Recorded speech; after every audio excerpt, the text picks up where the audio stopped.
A 4-year-old girl growing up in Alton, Illinois, USA, comes to Ras Al Khaimah, discovers a new life for herself, then moves to Dubai to work in a university. An assistant professor who is responsible for teaching the teachers. You heard it right. She is responsible for teaching the teachers and manages the courses for them. Kids, who are the future of every nation, are nurtured by teachers. All these teachers have a huge responsibility on them. So imagine the person who's responsible for teaching these teachers, how much pressure would she feel every day? Why does Dr. Tiffany calls herself an edpatriate, an education expatriate? What's a life story? Is teaching a job full of pressure? What is the role of AI in today's education, and what are the top 3 trends of 2025 in education? We discover all this and more in today's episode.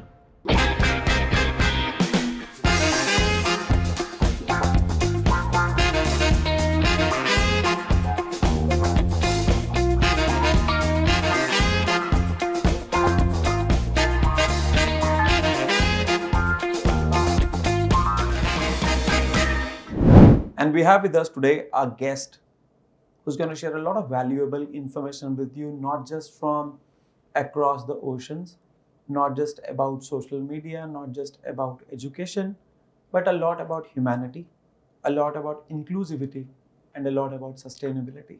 Let's welcome Dr. Tiffany. How are you doing? I'm well. Thank you for having me. Is it a blessed morning for you? It's a beautifully blessed morning for me. Yeah. It started off with a walk around the neighborhood. Mm-hmm. Well, it started off with an alarm clock going off, turning the alarm clock off, getting back into the bed. Okay. Getting up, walking around the neighborhood, and then preparing to be here with you. What is a girl who was born and brought up in the US? What was she doing in Morocco, and how did she land in Ras Al Khaimah in UAE? So tell me about your story. So I'm from a small town called Alton, Illinois, and it is located 5 hours south of Chicago. So we are across the bridge from St. Louis, Missouri. And the way that I try to encourage people to remember this small town is that there's 3 important things that we're known for. I'll just give you one for the sake of time. Alton, Illinois is the birthplace of the tallest man in the world. And his name is Robert Wadlow. Okay. 8 feet, 11 inches. Wow. He died years ago, but there is a statue of him that a lot of people will come and visit. So that's So the Alton. other 2 things? Birthplace of Miles Davis. Okay. Famous jazz player. And the most haunted small town. The most haunted small town? In the U.S., yes. So this is the information you wanted to hide from everyone. Well, this is how you remember Alton. So there are lots of spirits and, people that will come and measure spirit activity and all that. So, yes, all right. It's haunted. This is an information we should have shared with you before. Well, there's some more stuff that I just kind of hold back as well. Alton is an interesting place. The Mississippi River that flows, I lived in Minnesota, so it flows from Minnesota all the way down to Alton. Mm-hmm. It's blue and beautiful in Minnesota, but then by the time it gets to us, it's muddy and dirty. But we are kind of like an import-export. We have the train, we have the water. We're across the bridge from St. Louis, so it's a, how do I say, a mobile town, I guess. Okay. Yeah. So it started off there. I want to take a minute to talk about this town. Do you believe in life after life? Do you believe in spirits? I believe in spirits. The good ones or the bad ones? Both. I believe in lightness and in darkness. Life after life is interesting because what I think about is bodies and how when one spirit leaves the body, it essentially goes into Transforms another. into another. In the sense of Alton, are there spirits that are moving around that aren't in bodies? Yeah. I think so. I've seen shadows. And it's interesting because some of the experiences that I've had with, I want to do quotes, spirits, have been outside of the States. In Morocco, I had I'm not going to say a lot, but I've had experiences with dreams and how it's that state in between asleep and awake, but you're Okay. not doing either. Yeah. And then the eyes are open and you can see things moving. Yeah. So a lot of deja vu happening in life. I don't know if it's deja vu because, I mean, I guess that's the thing with dreams. They're vivid, but I don't know if I'm receiving messages. So, not necessarily deja vu in the sense that I've seen an experience before it happened. And maybe it's because I'm not paying enough attention to it either. But yeah, Do you try to decode your dreams? Try to find a meaning? I do. How do you do that? Google is my best friend. Google and ChatGPT? I haven't used ChatGPT. So what I'll do, because sometimes my dreams are so vivid that it's hard to, decipher if I'm awake or, sleeping. So if it's something that's kind of interesting, I don't know why, but I have, I've been having dreams about cockroaches. Okay. And when you think about a cockroach, it's like nasty and dirty and filth. But interpreting it, it's like a rebirth, like Yes. you're ridding yourself of things so that something else can come. And that's what I've been experiencing where I am now, just transitioning from Ras Al Khaimah and coming here to Dubai. It's been a lot of rebirth and letting things die and, just coming anew. So there's this website, I think it's Auntie Flow or something like that always comes up. And it makes sense. Some are negative interpretations and some are spot on. And that's when the energy comes like, well, which one could this be talking? Why would this come up in the dream? Yeah. Have you been part of any paranormal activity around your hometown? No. Have you seen or just heard stories? A friend of friend said so? One of the things about Alton is that there's this particular limestone, and this is the story about what makes it haunted, is that when this first prison was built, there were prisoners. Something about the soldiers who weren't doing well and had gone mentally crazy, all that stuff. They would put them inside of this prison during the war, and that's what it was used for first. And then whenever this war was finished, they used it as a place for the mentally ill. So they put all the mentally ill people in there, but they weren't taking care of them. So malnutrition, a lot of death, all this stuff. So with the prison, it was basically torn down, rebuilt, torn down, and then essentially torn down for good. And the story is that they used these limestones to build homes. So, there's these really big, beautiful homes that have these limestone gates in front of them, steps, different things. And they say that at churches, that's what pretty much dispersed throughout the town, which is the spirits that live in this particular limestone. So that's the story. Nobody knows the reality. Nobody knows, but I think that's the thing. It's been a lot. I think it's probably because of where Alton is positioned as well. There's just been a lot of historic activity there. Yeah. It's significant in many ways. Even with the Underground Railroad, you'll hear stories about, and of course, this is white people, Black people in the States, but all white people weren't for slavery. So during the Underground Railroad, slaves would come in, they would be hidden in the walls and hidden in stoves and, all of these really interesting stories. I think that's the best way to describe it. You mentioned about the slavery era as well. Mm-hmm. Either some part of that history which is connecting to your family as well? Oh, your absolutely. Family tree? Absolutely.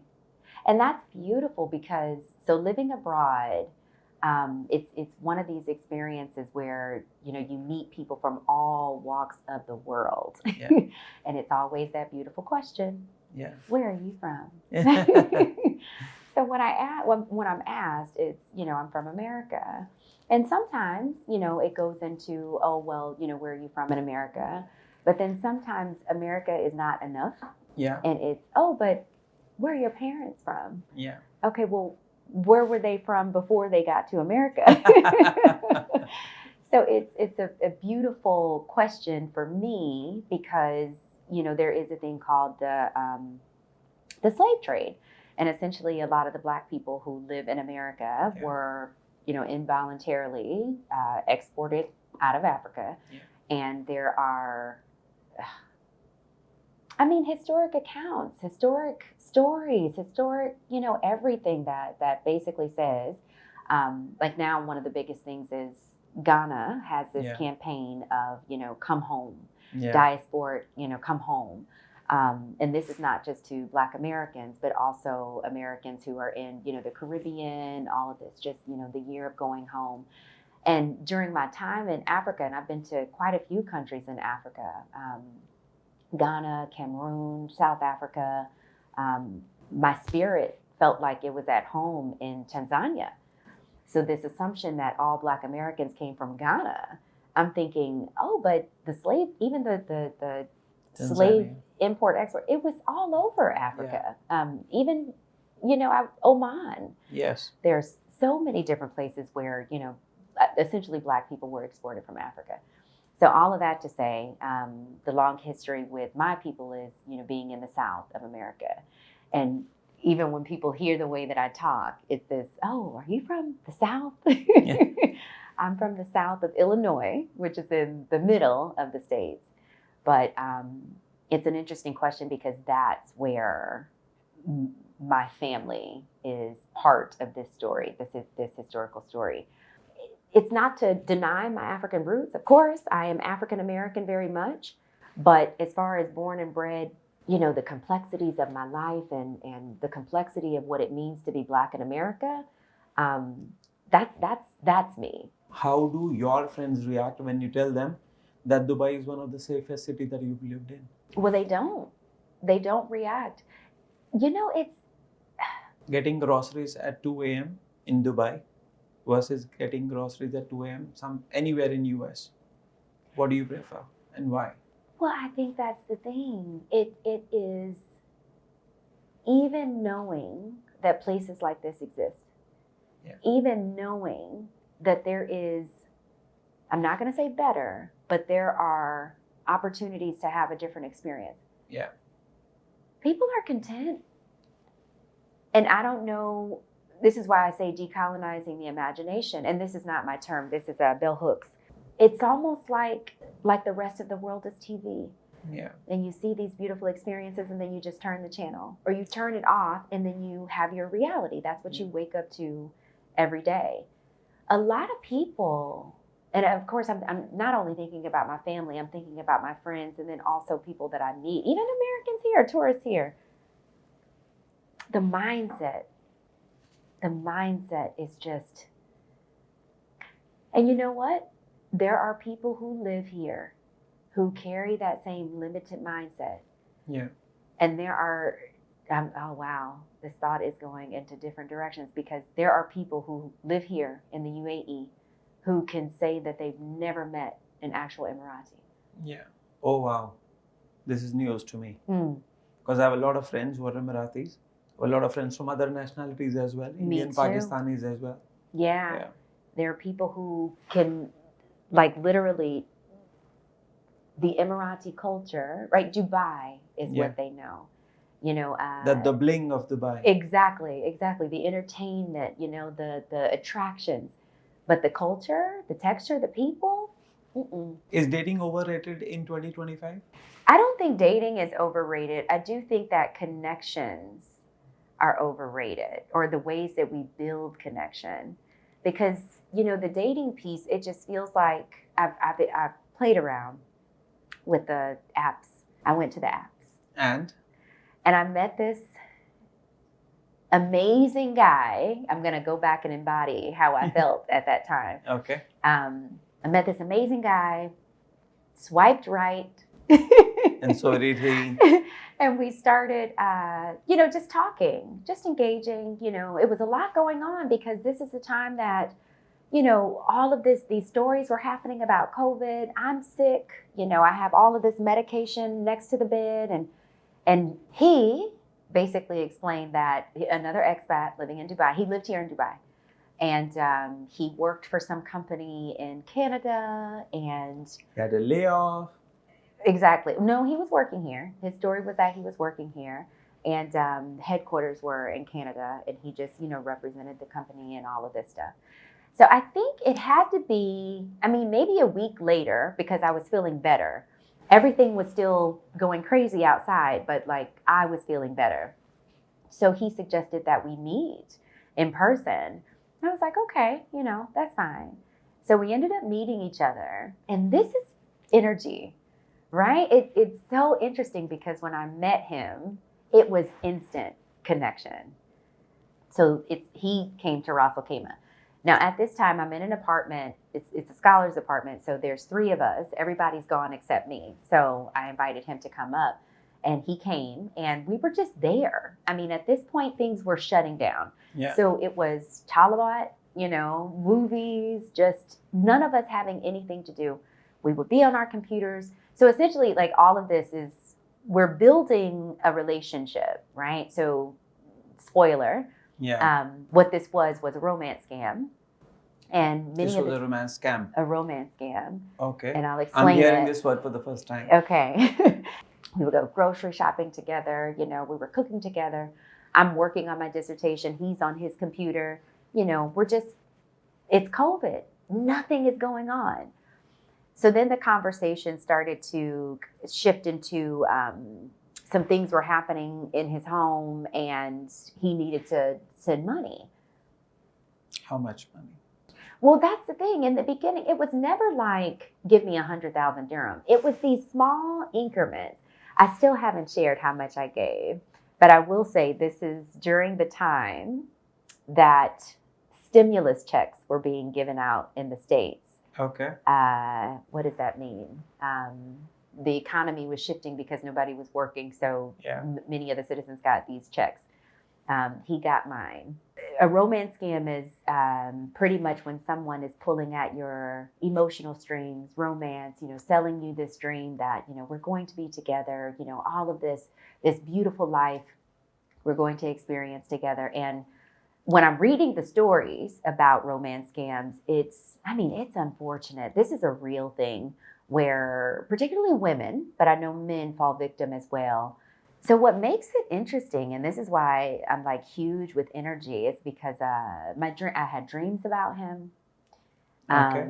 That After he was gone or while he was there? All before, during, after.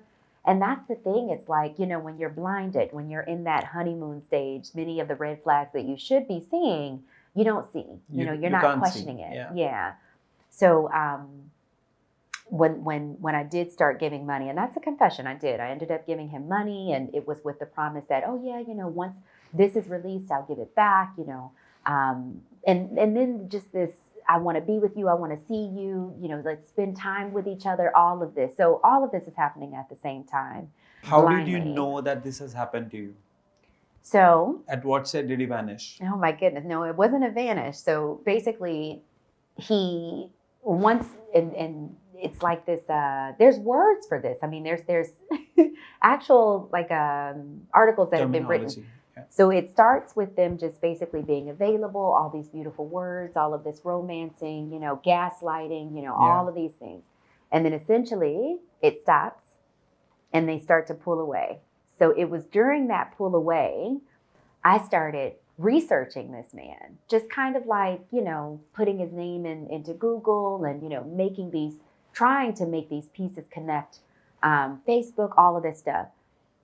So what I found out was he was connected to Canada and he had been deported from the country for exchanging fake money, fraudulent money. So they kicked him out of the country and he lied about his whole name. The name was just completely false.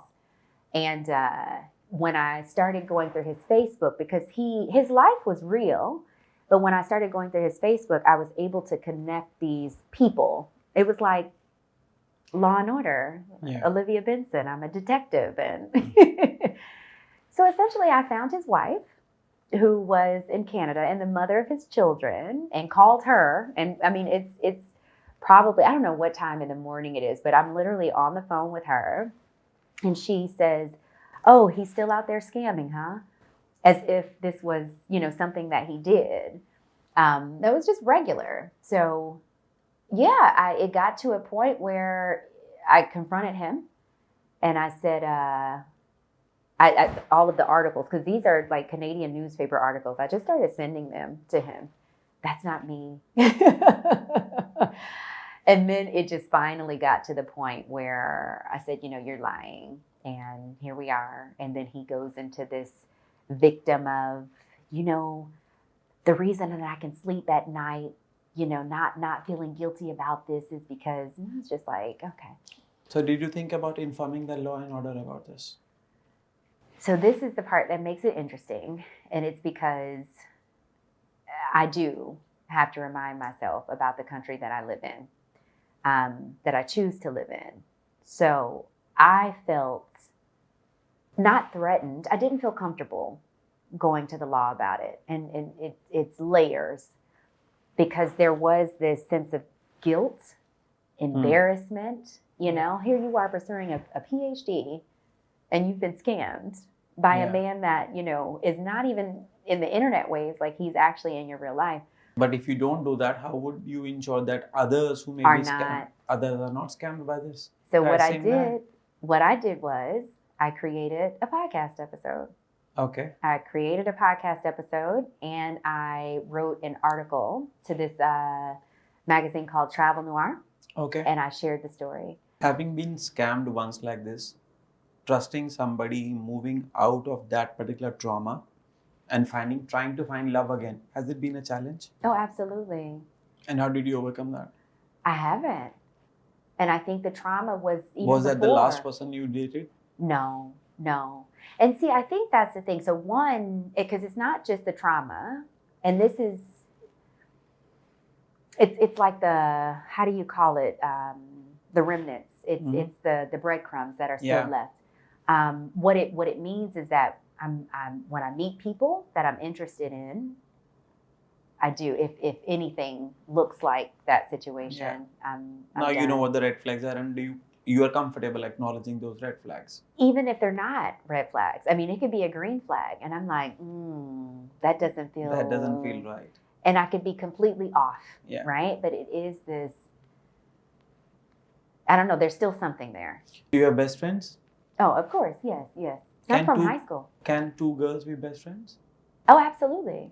Okay. Absolutely. I have a best friend that I talk to. Every Monday, we make time for each other.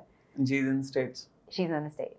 Yeah. So you find out time between the time zones and then you ensure both of you are online at the time. Exactly. Her morning, my evening. Usually I'm leaving campus, and during the commute is when we'll start talking, and then, we'll spend the night on the phone with each other.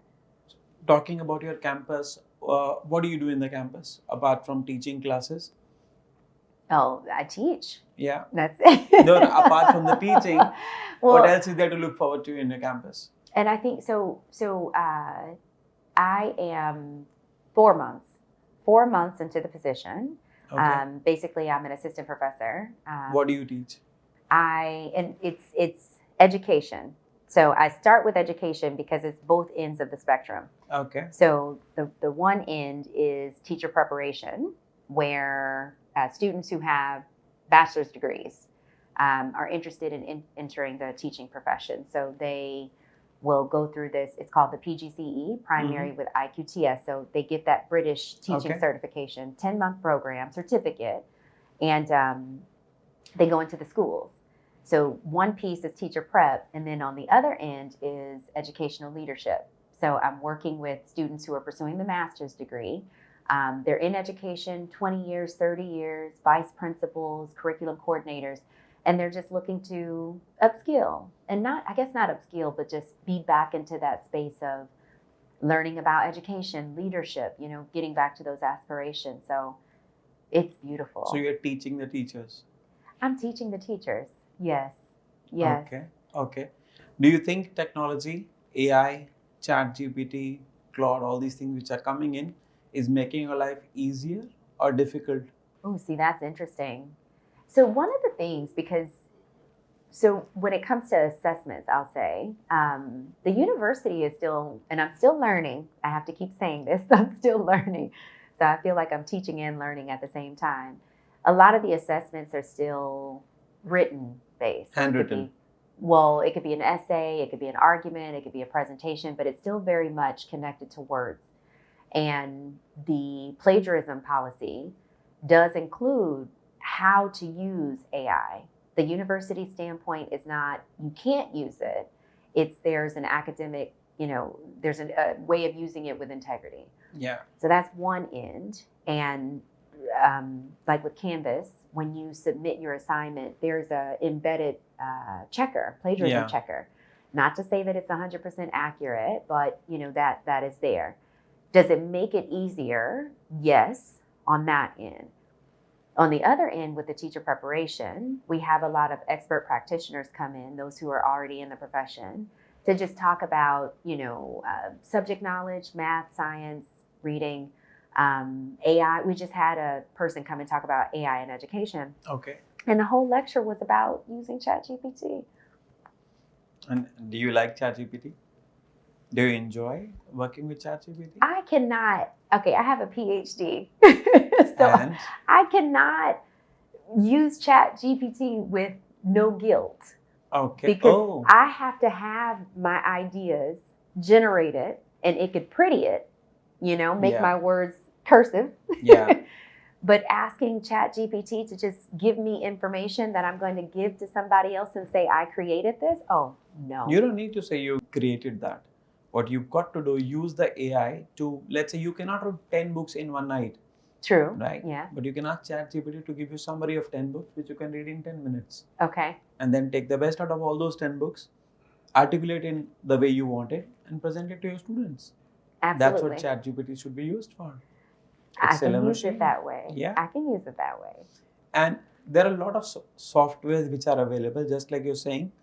I put a prompt in ChatGPT, I get an answer. Then there is a website by which you can make it look as if it didn't come from ChatGPT at all. Yes. And then you can recheck it to say that does it look automated or not. And then you can get that content out that way. And a lot of assignments are being submitted to you right now by that manner. I know. And it's so does it make life for you as a teacher, teaching your teachers or principals, far more difficult? Because the students are definitely aware. They're definitely using all cheat codes possible. I know, they for are. bypassing these gates. And if your teachers are not, your students are not aware of these, then your purpose of being their teacher is lost. It's complicated. Well, I'm not going to say complicated. It's layered. It's layered because one, think about higher education. They're coming to the university. Yeah. I hope not just for the letters of a master's degree, but really just to engage Most people with, do that actually. I know. Most people are only coming for those letters. And with that, if that is the case where it's just transactional, okay, submit your ChatGPT assignment, right? I am a facilitator of knowledge. I can't make you learn. Yeah. But then, and I think that's the beautiful thing about the students that I just, was engaging for this past semester. They're interested. They want to learn. They're questioning. They're, debating and engaging with each other. They're thinking about, why these policies exist and inspection and are we doing what we say we're doing about well-being? It's not, because in the undergraduate space, it could be, I just need to get the assignment done. True. But with these graduate level courses, the whole idea is to engage in discussion and critically think about, these bigger things happening around us. Yeah. Now, these are full-time, and even to call them students, I won't be surprised if many of them are older than I am. Yeah. But they have full-time jobs. And because they are in leadership positions, wearing many different hats. Now, I have not personally had a conversation with them about how to use AI with integrity. But if they do choose to, for the sake of completing an assignment that does not have an extension, I'm not opposed to that. But the whole creating ideas and, not referencing and citing correctly, where you're taking someone else's intellectual property, putting your name on it, I think that's the part where it gets sticky. So I don't think it's hard or not hard. Are PhDs going to go irrelevant moving forward because of all this information available so quickly? Well, so even with the PhD, right? Because I do think so now, and of course it's not now. There's two different routes to a doctorate, especially in education. You can get your EDD, which is more admin, Can you programmatic. just share the EDT though? A doctorate in education. Okay. Yeah, so it's EDD. But when you see like a lot of school administrators, K through 12, they most likely would go the route of EDD. Yeah. And this is in the States, because I know when the University of Birmingham, the acronyms are different. But the PhD is the It's a global, philosophical, like yeah, the thinking. the doctorate, yeah. Yeah. Well, both are doctorates. Both are Okay. doctorates. Yeah. One is mainly for practitioner, I guess. Practicing education. Exactly. Or even programs. If it's a leadership position in a school, you're learning budgets and you're learning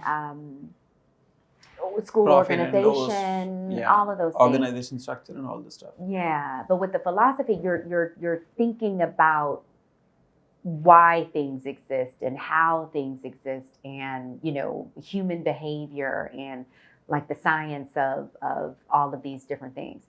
So will PhDs essentially dissolve? I don't think so.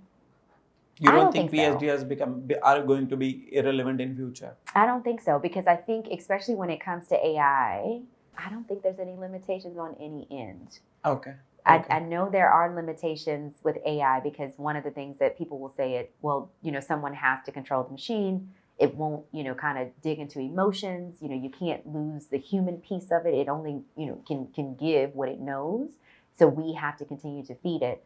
But then on the other end, I don't think it will grow. But even the PhD, I think it will grow as well.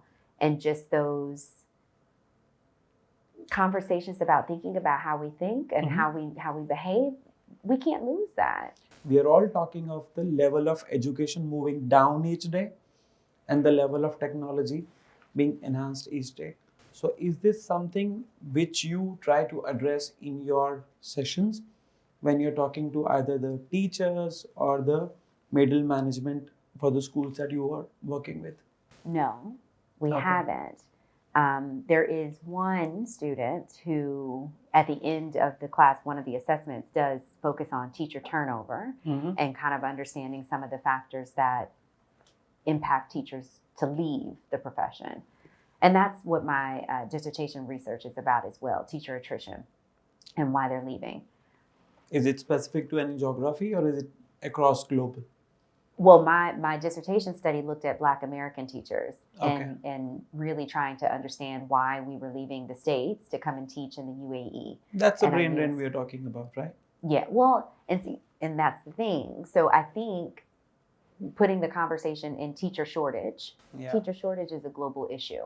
Yeah. And within teacher shortage, yes, there is conversations about there's not a big enough production of teachers to go into the profession. And I think that's been a consistent issue, not necessarily dreams and desires, right? I'm a child and I aspire to become a teacher.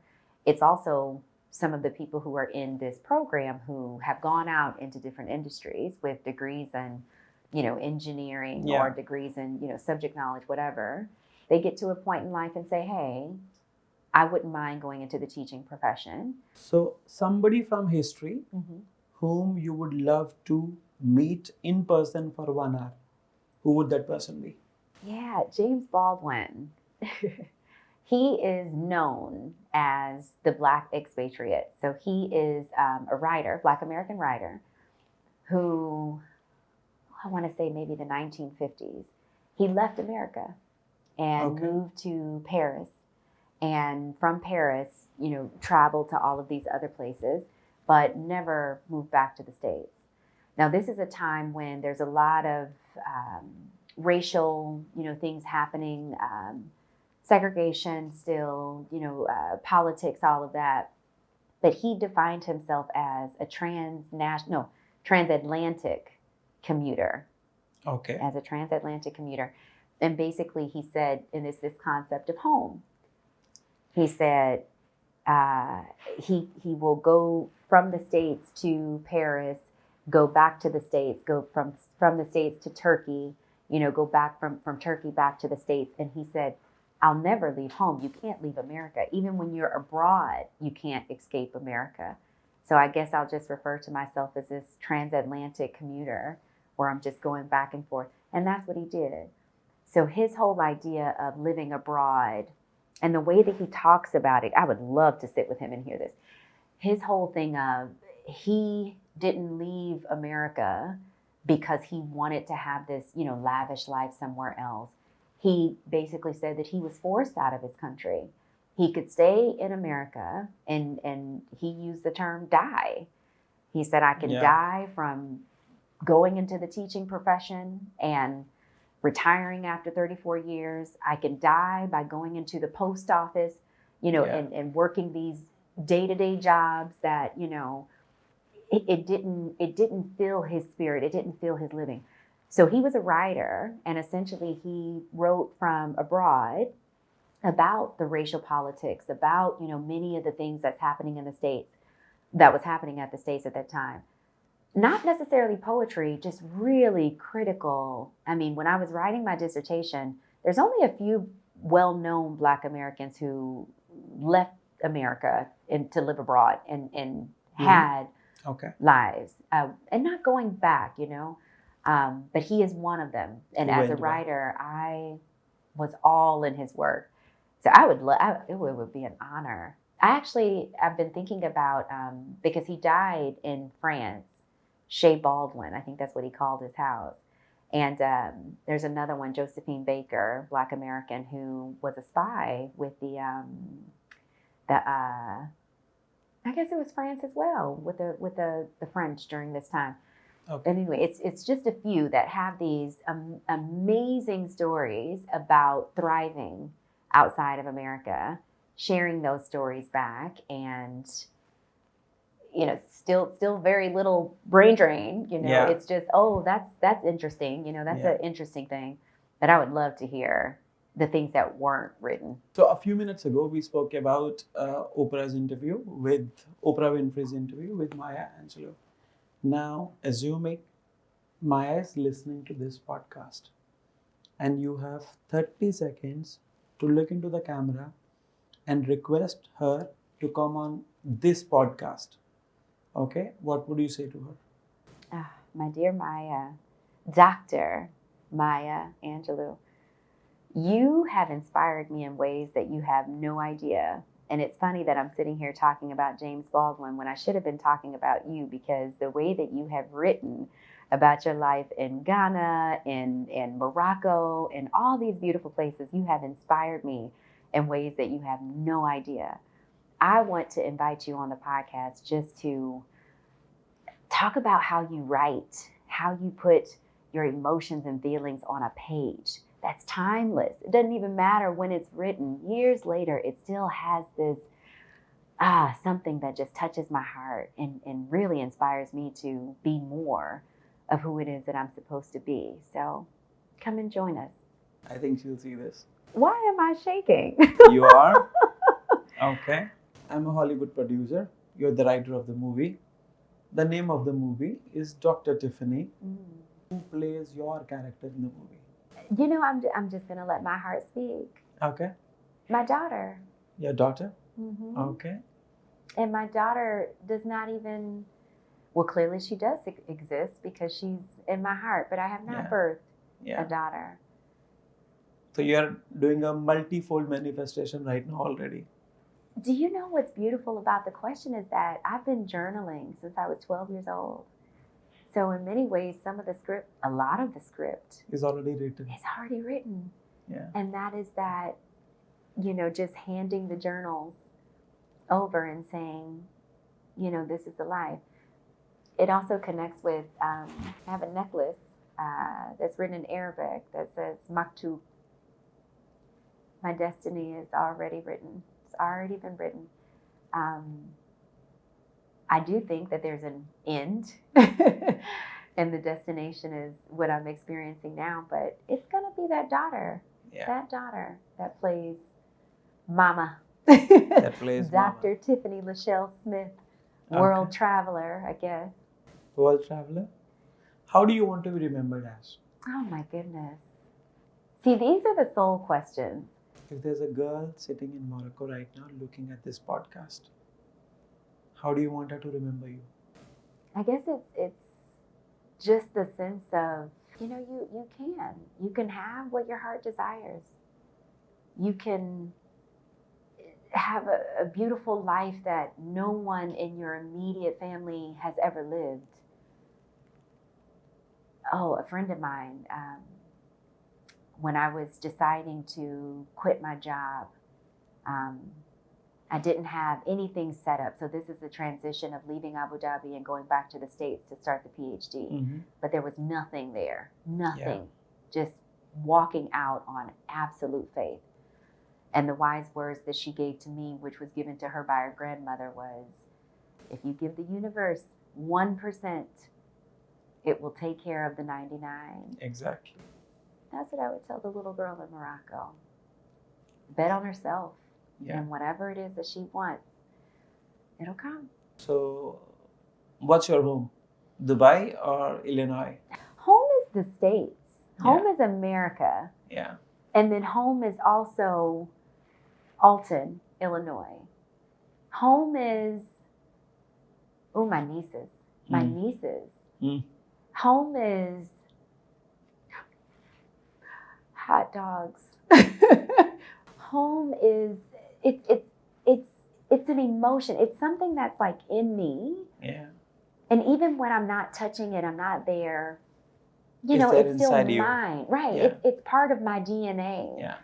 And that's the thing, like here, 7 years, almost 7 years in the UAE, I don't want to call it a house, but it's not home. Yeah. It's nowhere near home.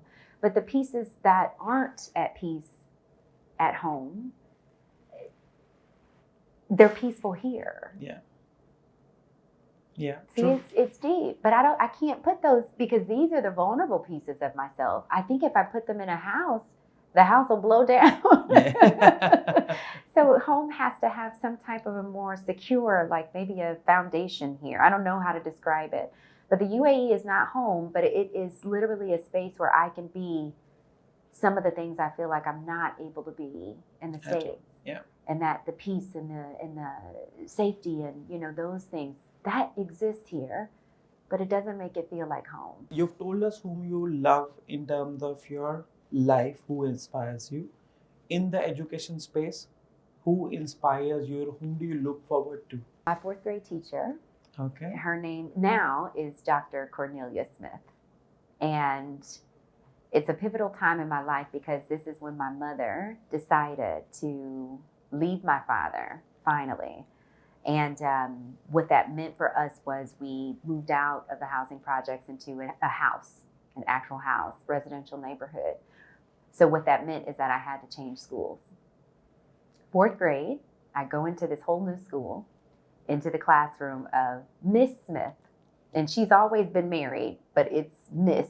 Yeah, because she's the it's- teacher. It's Miss. Right. Well, it should be Mrs. because she's married, but I've just always called her Miss Smith.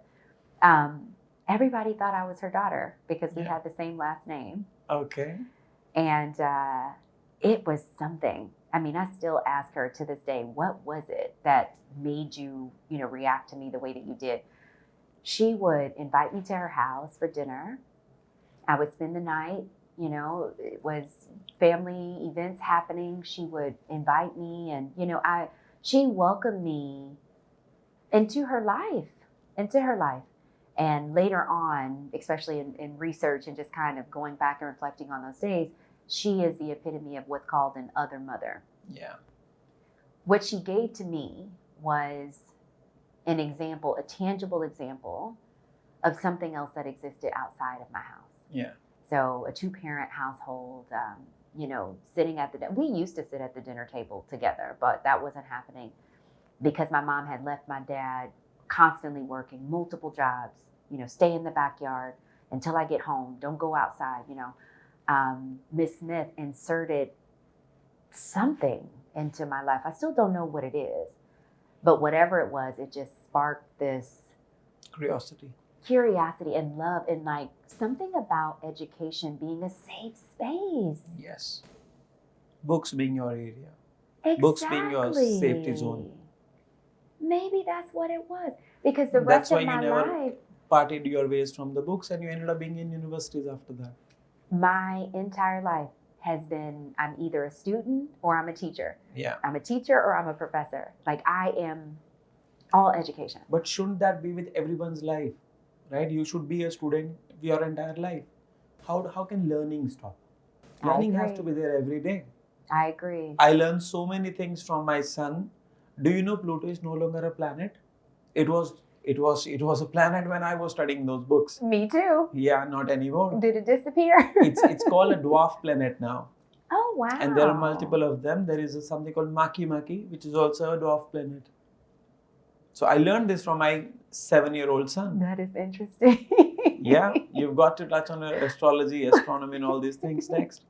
3 things somebody should do to get into the education space. Oh, perfect. What should they do? So there's a couple of different layers, because from my vantage point, it's international education. Okay. So the person that I have in my mind is someone who most likely is in the States, who has gone into the profession, and who is looking to remain in the profession, but to get outside of the mundane, routine, everything that you read about the U.S. education profession. And this is where I would say, come and teach abroad. Come and teach abroad. Okay. Not only teaching, but even teaching abroad, I do see it as a stepping stone. Okay. And, I don't know how you feel about it. And it is one of the things that I'm still trying to make sense of myself. But I was saying before, you rarely find people who are looking at the teaching profession as something that they'll enter and retire from. Yeah, true. So with teaching being a stepping stone, I think about my own life. I went into teaching, taught in the States for 2 years, taught in Morocco for 2 years, taught in the UAE, went back to get my PhD. Now I was working in education research, and now I'm at a university. So it's these, had I not started with a bachelor's in early childhood and gone into the profession, this whole trajectory of where I am, I don't think I would have ended up here. True. So looking at, and it's the same thing here, the societal undervalue and just people not seeing the profession for the potential of what it is and can be, not even stepping stone to remain in education, but even stepping stone to go into different industries. It's transferable. It's a start. Yeah. You get to impact, I still have students from pre-K who are reaching out. They're going into university now, basically talking about the experience. So I don't know. I just say, come. Not a, how do you do it? I mean, it's no different from going for any degree. I think it's more of like a paradigm shift about what it is. Education is, for me, it was a gateway into this beautiful international life, not just profession. Where do you find your peace? Abroad. And that could be any country. The last country I went to was Poland. So traveling is your thing. Is it travel? Exactly. Or is it abroad? I don't know. Because living in the UAE, this is not abroad to me. I live here. But this is abroad. This is not home for you as well. Exactly. So that's what makes it complicated. So is it the travel or is it the home? I know. I don't know. Because imagine if I'm saying I live here and me traveling is going to Poland or to Georgia, that's travel to me. Sometimes I say I used to be a the longest traveler. flight you take is back home. Exactly. 16 hours. And you don't call it travel at all. I'm going home. You're going home. Exactly. It's a homecoming. Exactly. The season of homecoming. Exactly. But it's saying these things out loud, maybe to the listener, it makes absolutely no sense.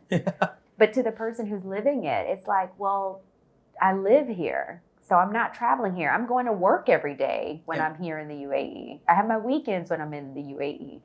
But when I traveled to Poland, oh my goodness, I was learning. I was listening to different languages, food, all of the things that you get. Oh, I slept.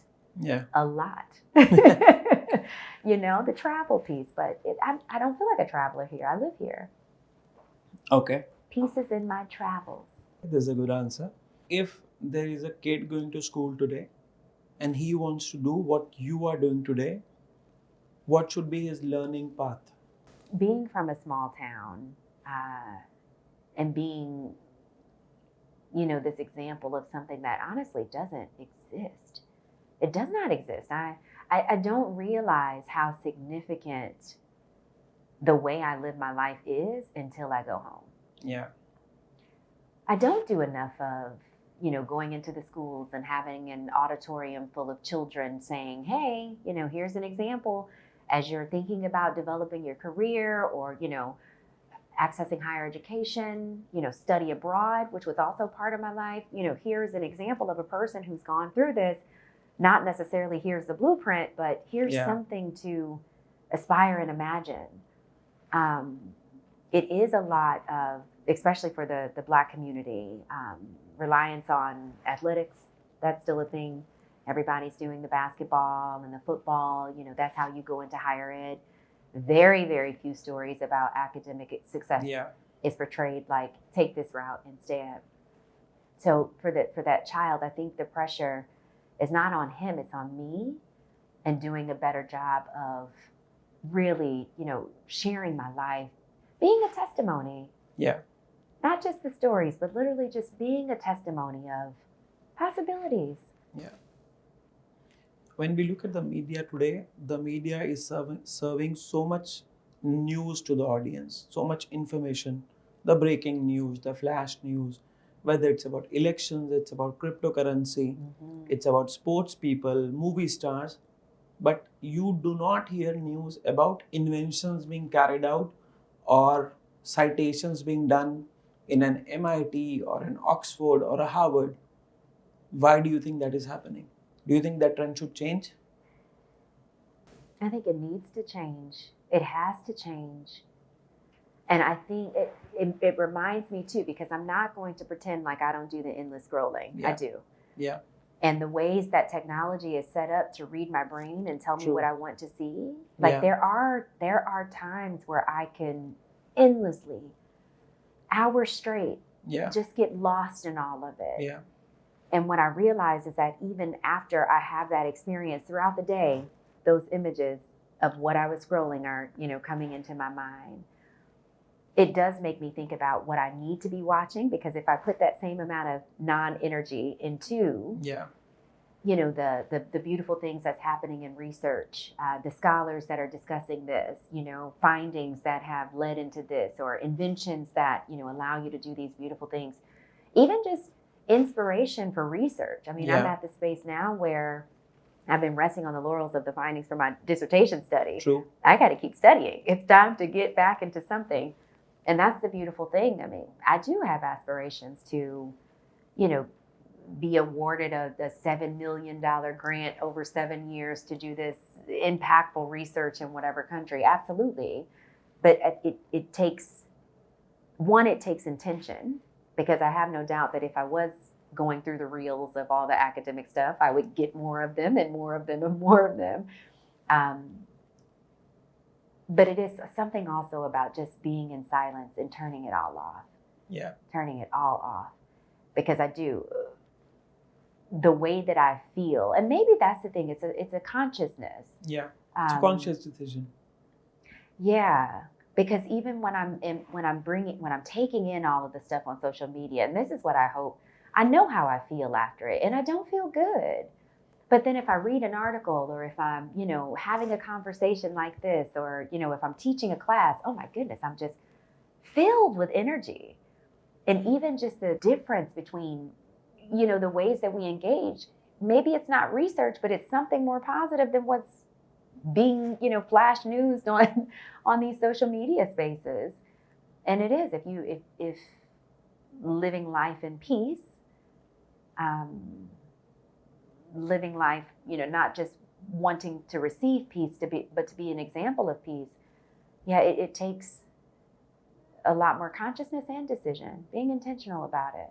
You're entering a lift, the lift opens, there is somebody waiting inside the lift, okay? And you are just in the lift closes, there are 44 floors you have to go through. The lift is pretty slow. The person's name is Martin Luther King. No. What do you talk? Oh, I would have to thank him. I would start by thanking him for everything, for everything.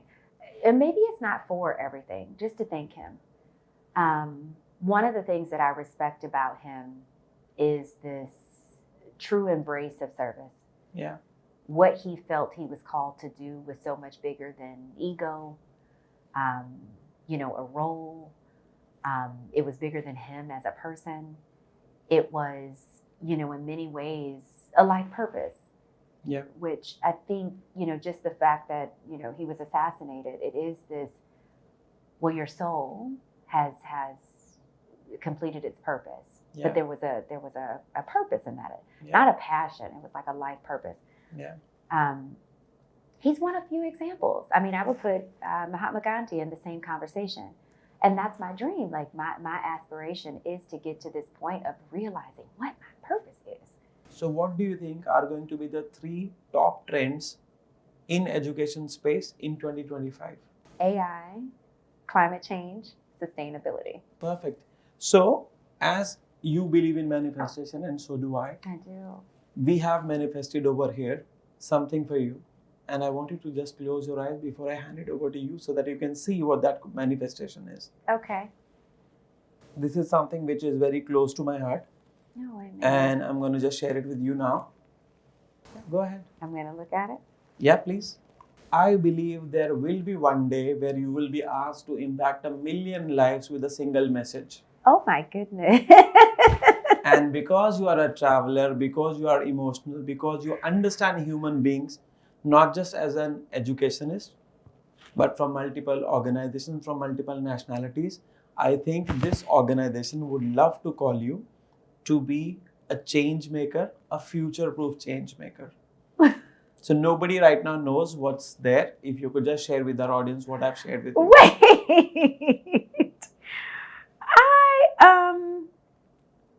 Wait, because I'm still Processing. Is this real? This is not real Okay. right now. This is a manifestation But do that you one see? day. Amen. Even just the Amen. way that I'm responding to this, I'm like, I think this is going to happen. This will happen.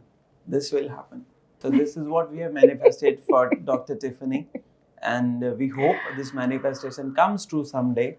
It will. And yeah. This is beautiful. So with this, having looked into the project life with the lens of Dr. Tiffany, share it with people who you think would value from this episode. Share in comments about your review of this episode and what you would like to see from us in the future. This is Simply Pankaj, and I give you Project Life.